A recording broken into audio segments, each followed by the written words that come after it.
So the question I have is, when is the best time to start preparing for your future career? And just take a moment to answer in the chat. Do you think it's before you start studying, during your study, before you graduate, or after your graduation? So have a guess. There's no right or wrong answer as such. Before, before, during, before, during, before, during. I'm never going to stop. Before, after, before, probably, before, after, during, before, just before, 1 year before graduation, during. Okay. So from my understanding and also what I have sort of learnt from my journey, and there's actually a little hint at the bottom, the best time was before you started. The second time, best time is right now. So the reason why the best time you start before you start studying is because the more momentum you have, the better. So the earlier you start, the better. The next best is during your study. Sorry, Leo, there is a request from you there. I'll just decline that. Second best time is when you're studying, so you can do all the mahi during the period when you have the most time. And then when you're getting just before the point of graduation, it's getting a bit more trickier because you're competing with all these people who've started earlier.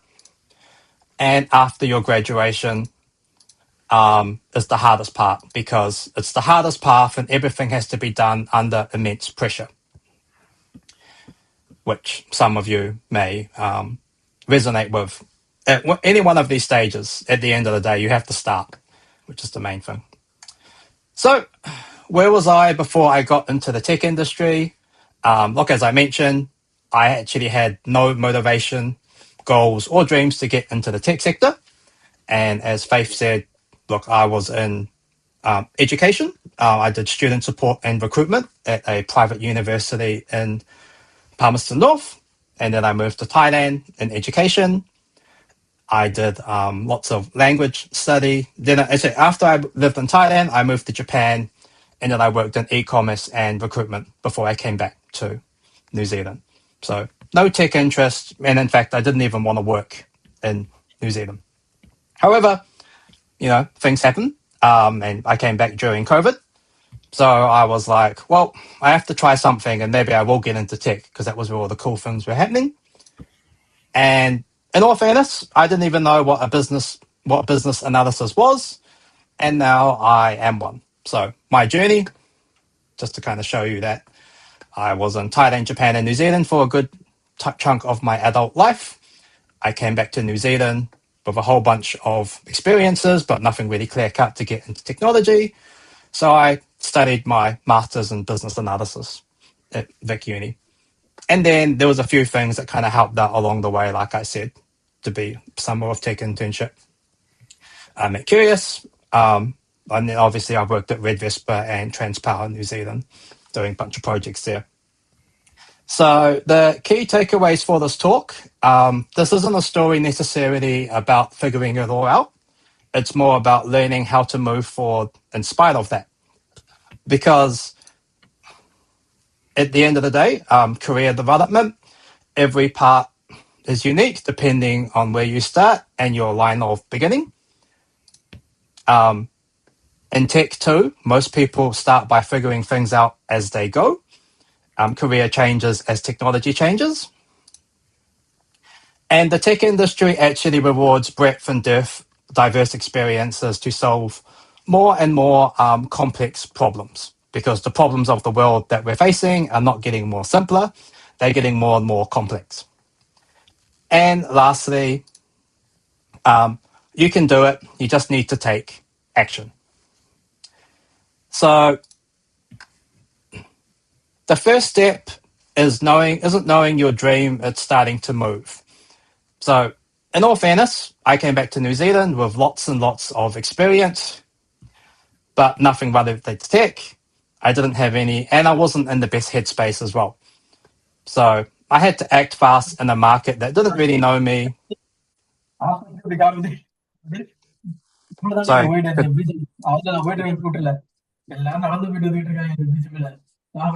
sorry.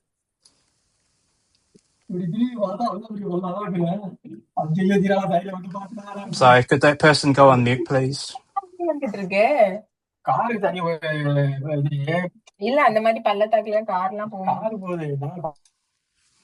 Okay. So look, long story short, my dream was my responsibility and I had to do a lot of work to make it happen. Because if you wait until you're ready,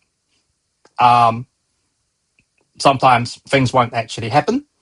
And the readiness that you need is a feeling, not a fact. So your career and the goal that you want to achieve is built in motion, not by waiting for it to happen. Secondly, you might be like, oh, but maybe someone will notice that I'm trying to do something. In all honesty, they won't. So you have to make your work visible and stand out. So you got to share what you're learning and doing is how opportunities actually find you. And lastly, treating the dream as someone else's responsibility. If you have a dream or goal to get into tech, you have to make the choice to say that this is the dream that I want to take. Because once you know what you want to do and you commit to a direction, every decision gets much easier around that.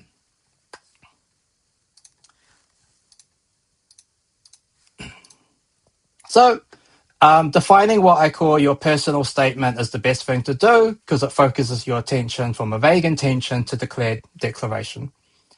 And what is a personal statement? So this is a way to share and declare your motivation and purpose from some kind of idea into some form of direction that can help others understand and support you. So then it makes it easier for opportunities, connections, and feedback to find you. And look, when I came back, I didn't even have one. So you're still figuring it out. That's all good. You're not sure what you want to do in your career. Just start with something and sharpen it as you go. So the declaration part here is that you just need to say, what is your dream and goal? And that sounds very powerful because it is. And that lets you know, it helps you know and others know exactly what you're aiming for. So you say, my goal is to be a business analyst. Have you told people that? Because then other people know that's what you want to do. And then you look at your motivation. So you talk about what might excite you and what drives you. And then the purpose, which can be something around what you hope to achieve through the role or enable. And that's normally something that's professionally linked, like, project outcomes and so on. Could be something personal or it could be something around societal good that you want to see in the world. And what's important about this is that this shows the bigger reason behind your motivation. And it helps see how your declaration or your motivation fits within who you are as a person. And then lastly is the evidence. So you actually share what you're doing towards this goal. You share this evidence to show that you're taking action, and it helps others see you progress your current level of competency and capability and the value you bring. And this shows potential. We cool? We are cool. All right. Nice. So, we'll just keep moving forward because of the sake of time. Yeah, so look, the personal statement that I had and came up with, this was roughly about 9 months after study, was that, look, all I said to people was that I just wanted to get, tech experience that could help me become a better BA because I like data. Data decision making was a really cool thing. And I wanted to support companies going through digital transformation efforts. And this supported both the public and private sector, to use data and data analytics to make more informed decisions. So that I can support organizations to solve their problems, to serve the people of New Zealand, and more importantly, to look after my family and honor the legacy and opportunities provided to me because I come from a Chinese, Cantonese and Taishanese background, and my family did a lot to get to the point where they are. So through the declaration, motivation, and purpose, you have a really simple way just to articulate what you want, and this will feed into the roadmap part a bit later on. But the critical part here is the evidence, because it's all good and all to say, I want to be a BA, I want to do digital transformation, and I want to solve problems for the people of New Zealand. But you actually have to show the evidence, because without the evidence, people don't actually take you necessarily as seriously as they could.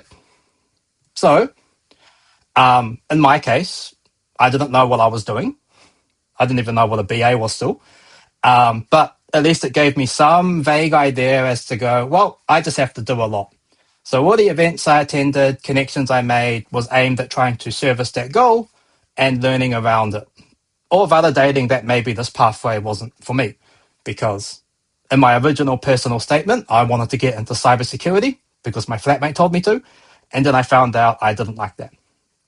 So in the time that I ended up applying for Summer of Tech, no more than 8 or 9 months after study, I wasn't just a student looking for experience. I had a story to tell, experiences to share, and evidence to look back at to share with others.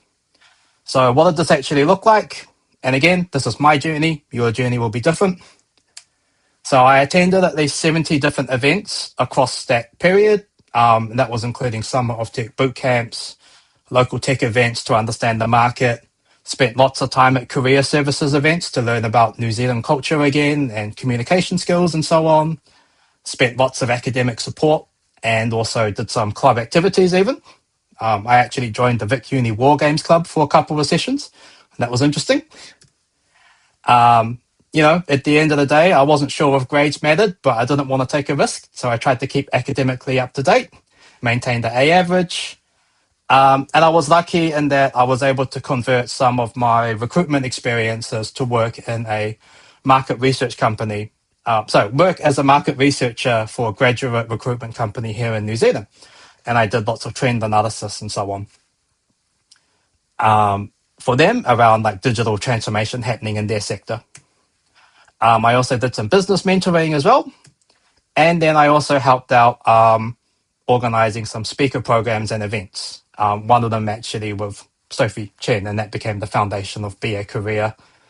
And also just kind of building good relationships with people and peers and lecturers and academic leadership and so on.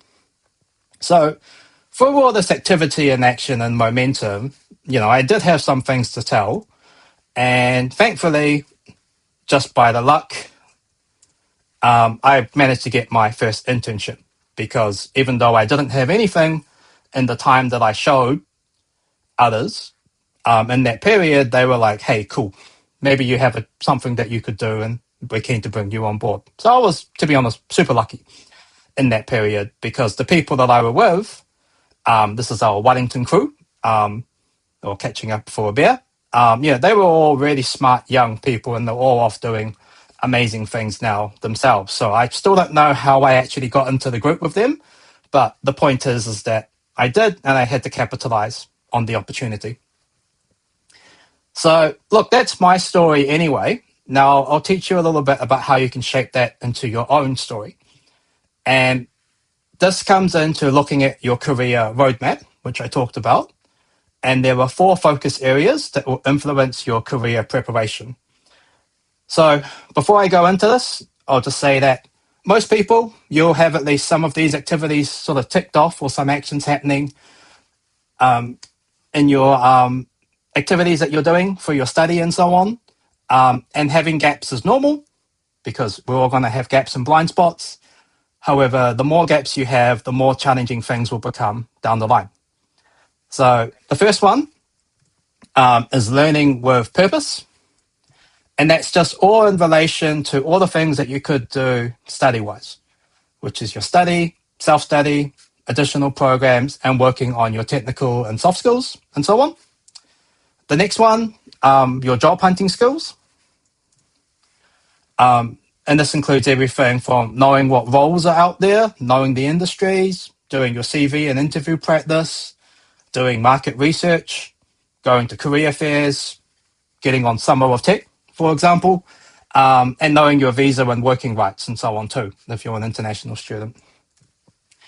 The next area that's really critical for you guys to be thinking about where you need to look at improving or growing is your connection and cultural awareness.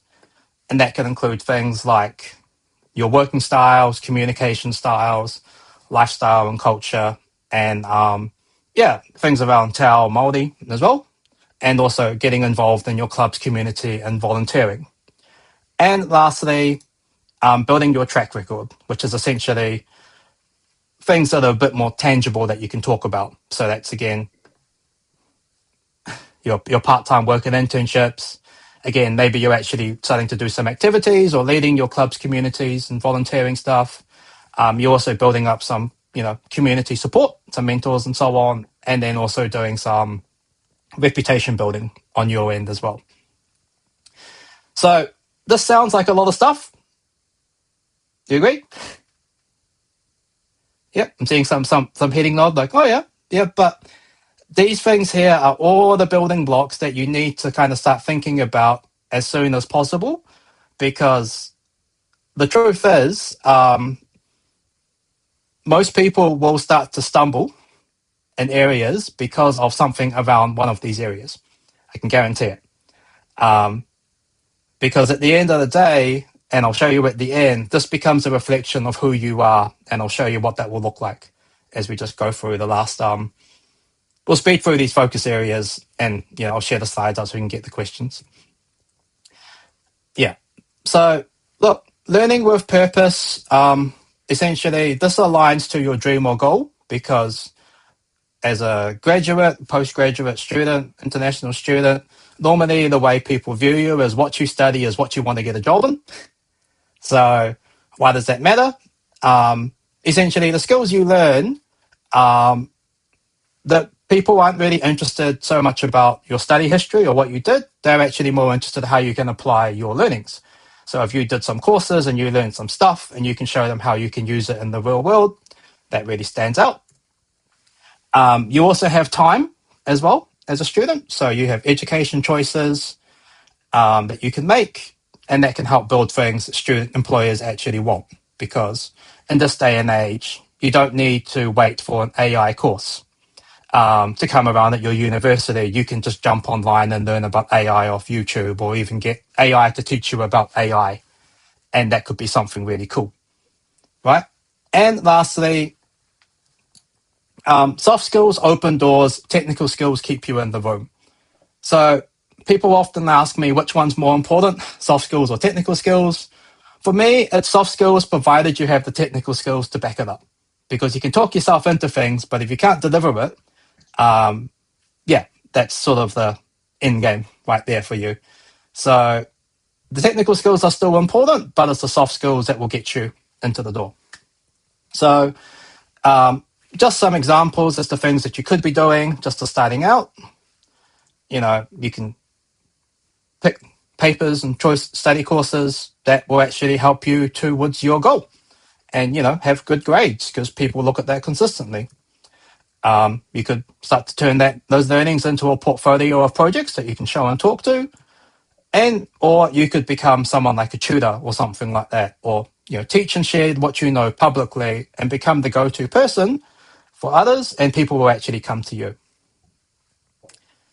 So I'm just conscious of time, so I'm just going to quickly run through these. Again, job hunting. This is aligned to your motivation, because knowing what's out there means that you know what's actually real and viable as a job option, and you can then tailor your motivation to say this is why you want to work at a place. So we know that we've got lots of options in how we have to do these activities. Why is it important? Because articulating your goals and directions take time. I haven't met anyone who's kind of come off the bat and can go, I want to do this, I want to work in this company because of this reason. It's actually really hard to do that, and you do have to take your time to be able to learn that. So how do you learn that? You share your dream with others, you share what you want to do and why, and then you start to refine it over time. The next thing, a clear personal statement makes you more memorable and also keeps your search focused. So if you have a good personal statement and you say, I want to do this because I'm motivated by these things to enable these things in my life, people will be, oh, that's quite a specific personal reason. I'll remember that. And it also helps guide you in a way that you can choose what matters and what doesn't matter because you have a bit of direction.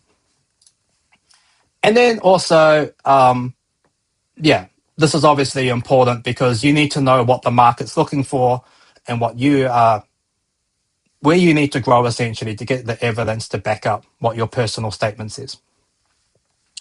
And then again, you got actions, if you're just starting out in this area, you can sign up to Summer of Tech, set up your LinkedIn, write a very rough draft personal statement, start building relationships with others in the community as you get more confident. And these people can help give you market insight, which you can then refine your personal profile and who you are, your personal statement and so on. And then, you could become someone who could become quite public at doing this and kind of sharing more and more and showing what you're doing to others. And that can be a really successful way too to stand out. Okay. Next one, connection and cultural awareness. So it's really important to connect with the tech community while you're still studying, primarily because employers hire for team fit, not just skills. Again, soft skills open doors. So the reason why that there then becomes important is that if you're not going to look like a fit, you're not going to get in. It's just kind of unfortunately the truth. And people here in New Zealand, we do have a kind of quirky way, and different organizations have different things that they look for what does a team fit look like. So you probably want to, work on that because that takes time to learn. And the more practice you can get in low risk communities, it's much easier. Other things that's important, I feel that personally, Te Ao Māori shapes entered workplaces, especially if you're going to work in the New Zealand public sector or even now the private sector as well. So please, take the time to go on your own Te Ao Māori journey and just start to learn bits and pieces around this that are going to make you start to appreciate more the beauty of the culture and also our bicultural heritage here in New Zealand. And lastly, being able to tell your story well is what turns contacts into opportunities. Because where I say this here is important is just that, if you're in a tech community and you're meeting tech people and you can tell them, this is what I want to do and this is why, people will go, oh, cool, I know someone. Or you can say it with confidence to them means you can say it with confidence to someone else. So it's a really good practice ground to share your dream, refine your dream, and show them the things that you're doing to kind of get some valid feedback about all those kinds of things like that.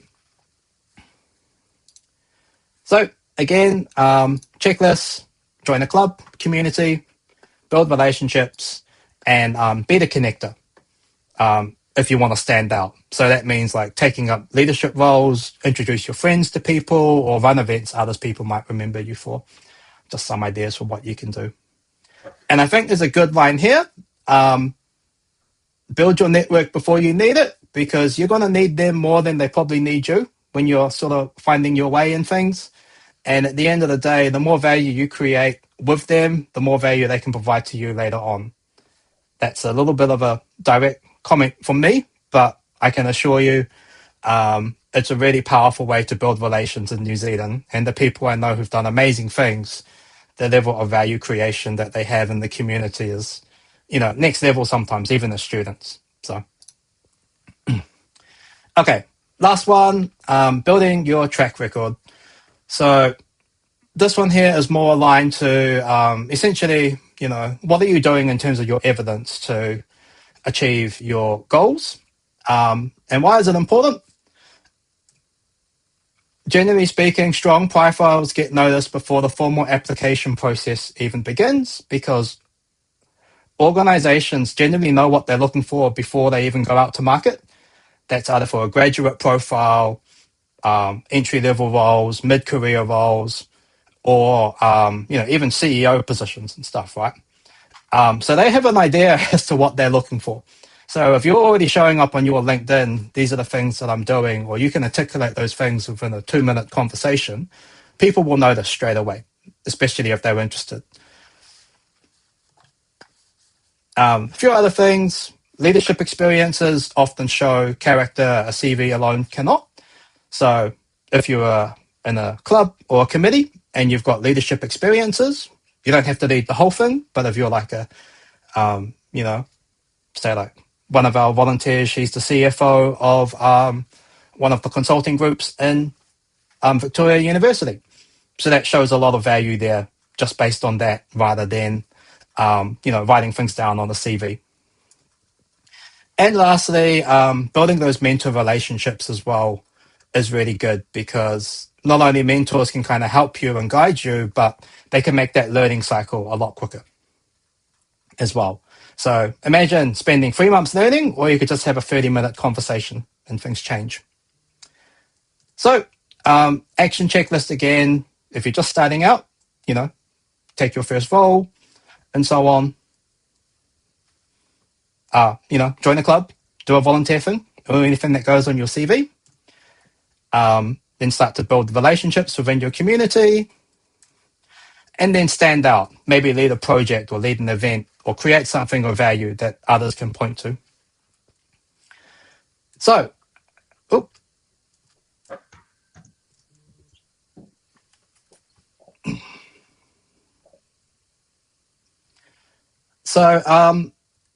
so this is essentially what the roadmap will look like for you.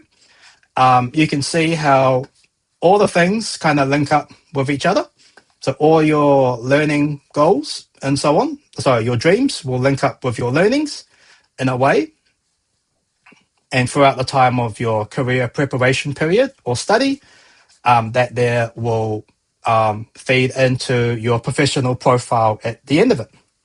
Same again. What are your motivations that you find and explore through doing all your job hunting activities? The more time and effort you put in, that moves along into your professional profile.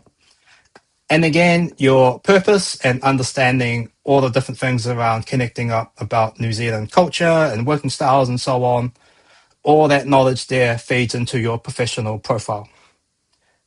And guess what? All the evidence that you have to back it up.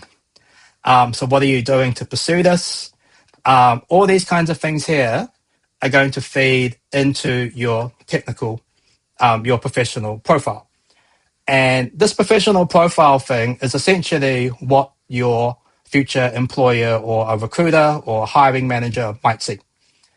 So whatever the outputs that are happening here in terms of your activities within your roadmap, that there is going to shape what will happen next. And depending on how you go and the activities that you do and the effort that you put into these areas to grow and learn, look, you might begin the career in the field, or maybe you won't.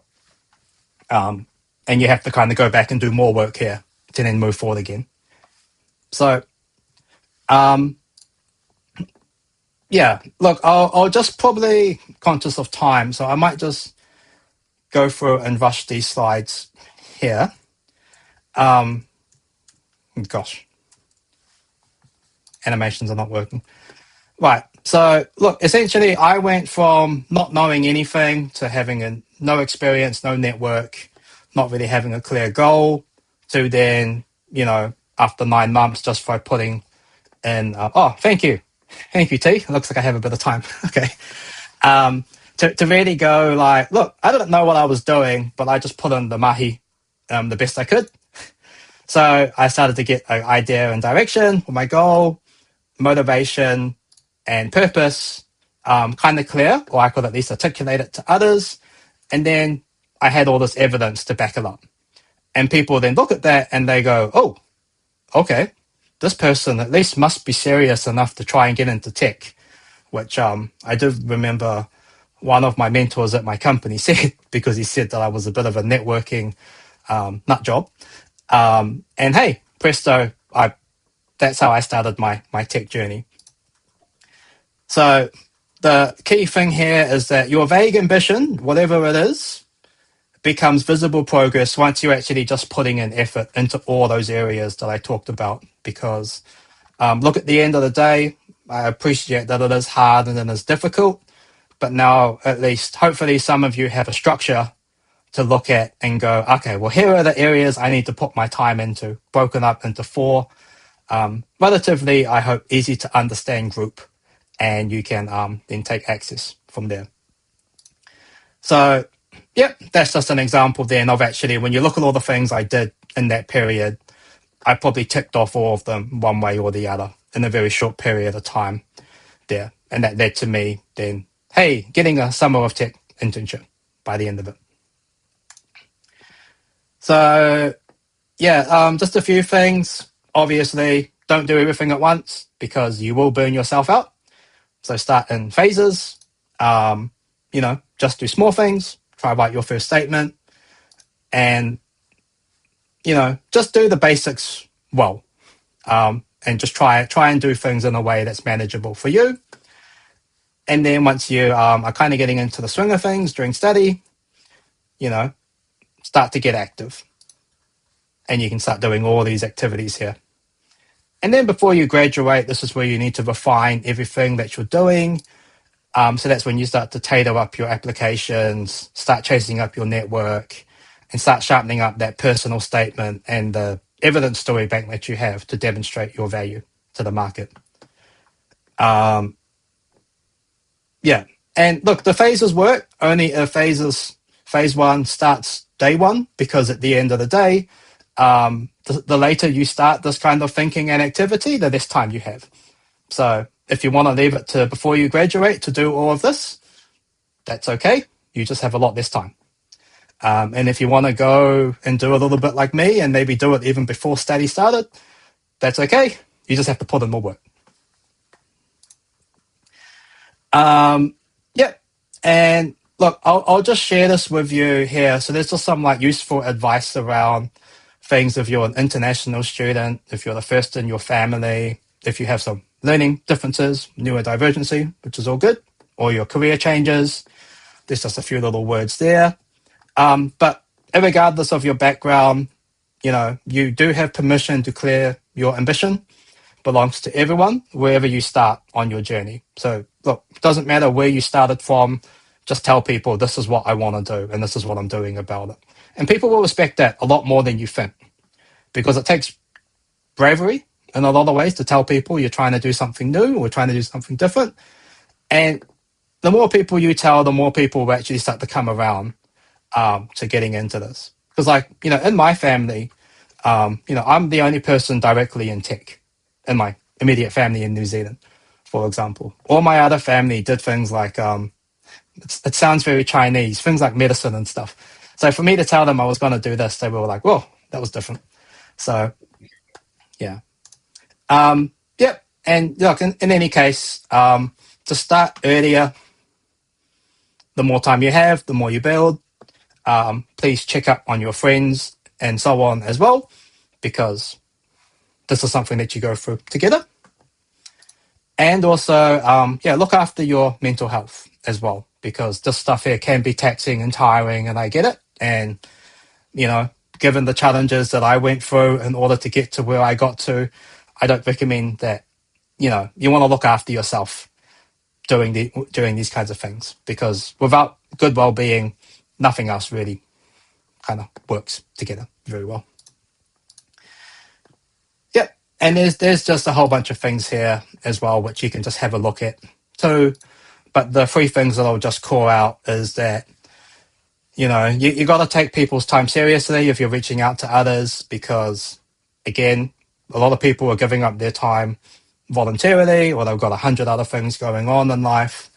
So if you're asking people for time to help, please be kind and, say thank you. Doesn't have to be 24 hours, and you don't have to act on all the advice, but just the stuff that's relevant. Also, don't burn bridges. The tech community in Wellington is smaller than. I think one of my friends said it was a village, and then I said no. The tech community in Wellington is more like a pub. because literally everyone knows each other and has had, see, T's giving me a good shake of the head there. You really will stand out when you don't quite do things in an appropriate way. So do learn to leave every encounter on at least good terms, because today's network connection is tomorrow's hiring manager, or in my case, the buddy of a hiring manager. And even though I've just probably scared some of you now about reaching out to others, at the end of the day, though, if you do it in the right way, just give it a go, because no one's going to stop you but you. Send over a message and try politely, ask questions to others, put your hand up in the class. And quite often, most of the doors that you go through are really open for you just because you knocked on them. And I think people forget that. Yeah. So, yep, that's just a line there. So I'll just kind of skip through some of the stuff here because that was it, just about me, but that's okay. So, yeah, just lastly, there's a little competition that we're going to put together here. So I can happy to give you a coaching session and see where you are on the where you are on your journey. So basically, send over your personal statement to me after following us on LinkedIn, and yeah, I'll be happy to sit down with you and go over an hour, and I'll be a career founder. Sophie Chen will help review some of these things. So yeah, the deadline will end Friday, 12th of June. So you got 3 days to kind of figure that out. And yeah, look, we're happy to support you on your journey right there. Cool. So, the main message, and just to end this talk, and I apologize that we've kind of gone over. Look, stop waiting, start designing. Whether you're early in your career, transitioning industries, or just feeling stuck, following this kind of roadmap approach will work when you do. And, this pathway, like I mentioned before, everyone's kind of gone through it 1,000 times before, and a lot of people will go through this 1,000 times ahead. So it's just your turn to do that and to make that happen. Cool. So that's the end of the talk from me. And sorry again, we're going to be going into after hours questions, but like I said, I'm happy to hang around for a bit and ask some of these questions.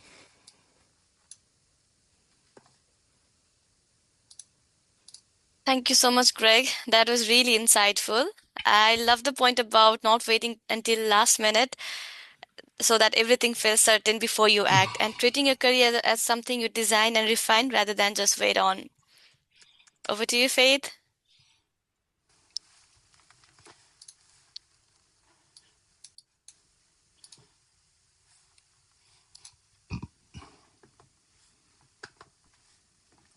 Now let's move on to your questions. So we have had like around 20 questions come through Slido, and we might have to combine some of them so that we can cover as much as possible. So here's the first question for you, Greg. What should be the roadmap for a master's with business analytics student graduating this June to land a job in the same field? Well, I would frame this up very simply as you're going to have to work out how much work have you done beforehand and how confident are you, because you are in June now. So the fact that you have to go back and look at all those activities that I just showed you and what they are, and start to think about, what are you actually trying to achieve, and just work that out as soon as possible, because the time for preparing is probably going to be a lot more limited. So you just have to look at like all the job hunting things that I talked about, all the CV things that I talked about, all those other things like that, and then work out like, okay, now I need to kind of narrow down from my personal statement downwards what I need to do as soon as possible, because you've already graduated. So time's against you, in that sense there.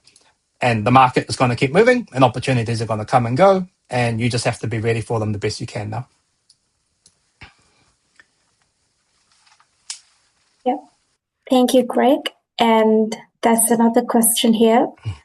They've asked, due to the high volume of people applying for BA roles, which includes people with New Zealand experience, with networks and connection, how can we get employed?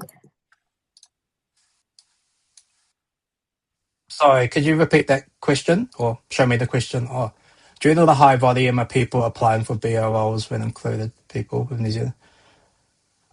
Well, at the end of the day, there's a few things. Do you mean employed as a BA, or do you mean you might have to take an initial step backwards because you just have to find a way into industry to grow?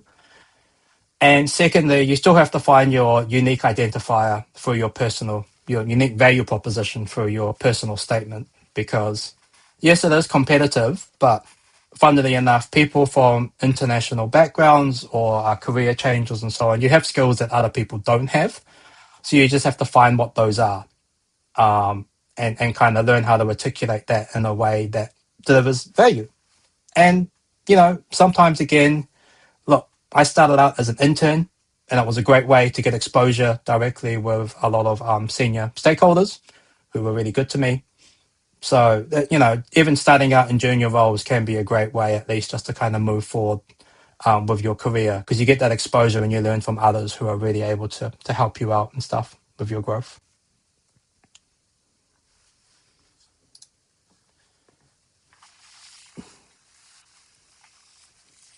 Thank you, Greg. Here we have a question that says, what would you recommend someone who is transitioning into a BA career with ESOL, teaching to adults, and coordinator role at an NGO in this tricky job market? That's a good question. And again, it comes back to, firstly, well, what evidence do you have within these roles that can demonstrate the skills that you need to be a good BA? So, from what I can see, being an ESOL teacher, you're obviously very good at facilitation and teaching and running classes or workshops. And being in an NGO, that means that you know how to do things on a shoestring budget and having really good project coordination skills around that. So maybe it's highlighting those things around it and then looking at how that translates to being a BA, and see what happens. Or maybe you just need to kind of start in and go, well, maybe is a BA even the role that I can get right now? And if not, well, what's the next natural role that I can take to move me forward? Which could be as simple as either going down in a role, or maybe you just move into a larger organization that will allow you to grow.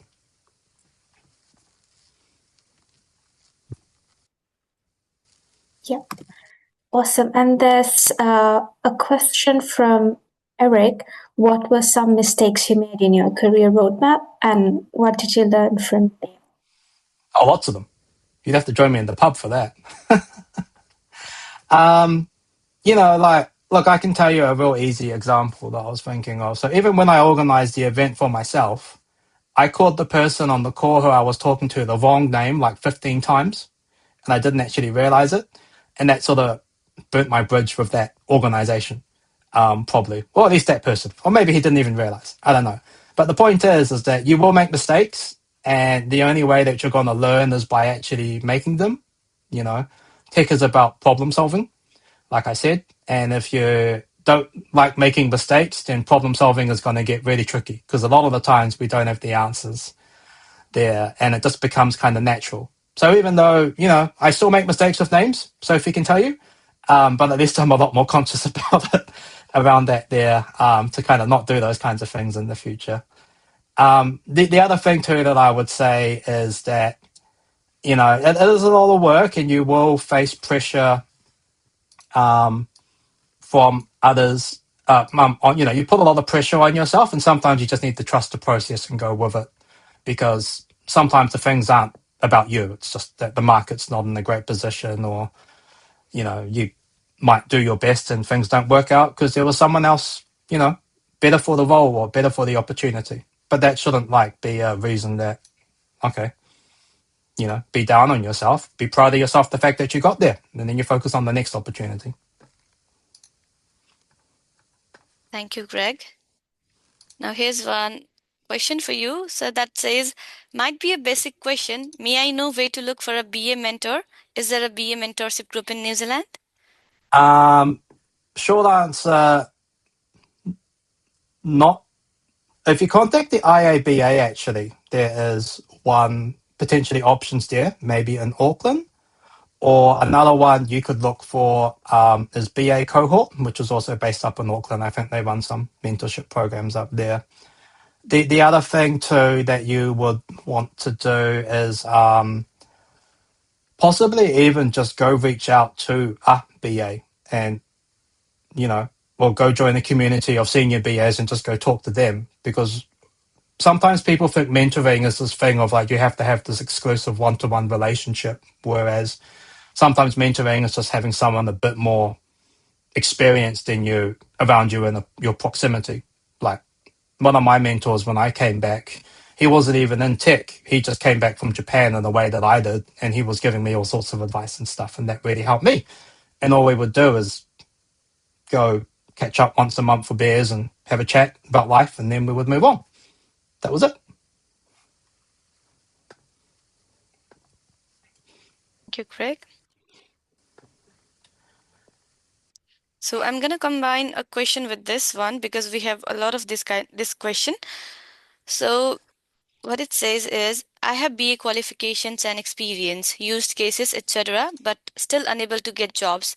I'm tired of applying for jobs and just about to give up. So is there any advice? What's your personal statement, I guess, and how does that align to what's out there in the market? Because it's hard for me to say, because again, I don't know the roles you're applying. I don't know if it's your cover letter, the way you're articulating your experiences. Maybe you need to do a current state analysis of, what are your strengths and what are you actually trying to apply for? Because again, yes, it is frustrating and that you might think you have the experiences and so on, but that's your assessment, and you need to kind of look at that there from the point of view of someone wanting to, hire you, and learn how to articulate that in a way that resonates with them.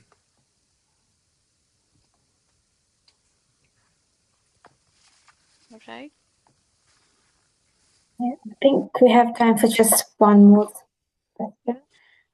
Someone has asked, where should the professional profile be made visible? LinkedIn profile, CV, etc. In your heart, because I genuinely think that if you can keep it in your heart and it's important for you enough to share with others, it goes everywhere. Like I I go around to family reunions now working in energy, and I tell them about all these things that I'm doing and there. I'm motivated about this and that and so on and so forth. And then they go, oh, so why is my power so expensive?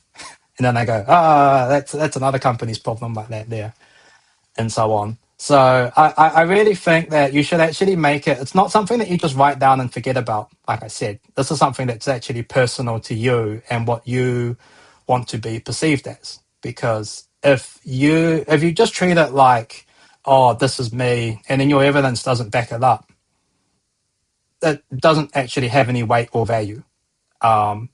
Because you could say, I want to solve problems of national significance, and then you're afraid to talk to someone because you don't have the evidence or the people skills. Well, that doesn't quite align. So I really suggest that you actually treat it like something that you're trying to evolve and you're trying to grow, and it will change. It could change tomorrow. It could change in a week. The one that I had now is very different to the one that I have in the future, and you just, yeah, literally own it like it's a piece of you. And then once you own it, you're really comfortable to share it. You write it on your CV, you write it on your LinkedIn, you become known for something, and that's something that only comes from within you.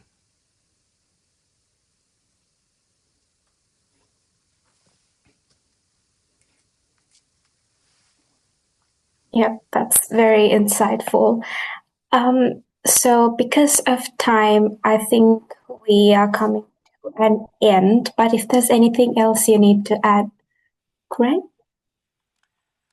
Uh, No, that's all from me. And again, I just got a message about the Zoom link, so apologies there. So what I will end up doing is sharing the recording as soon as possible. And again, I am very sorry for the technical challenges that we've had today. These things happen. So Yeah. So thank you so much, Greg. I personally also learned a lot from your talk about how soft skills open doors, and it was a very honest talk with unfortunate truths as well. So yeah, this brings us to an end. And again, thank you, Greg, for sharing your journey and the honest reflections. And thank you to Summer of Tech for partnering with us and everyone who joined and everyone who asked questions and who got involved. Thank you and apologies again for all the disruptions and this. But yeah, thank you everybody. Hope you have a great evening. Thank you, team. See ya. thank you. Bye bye.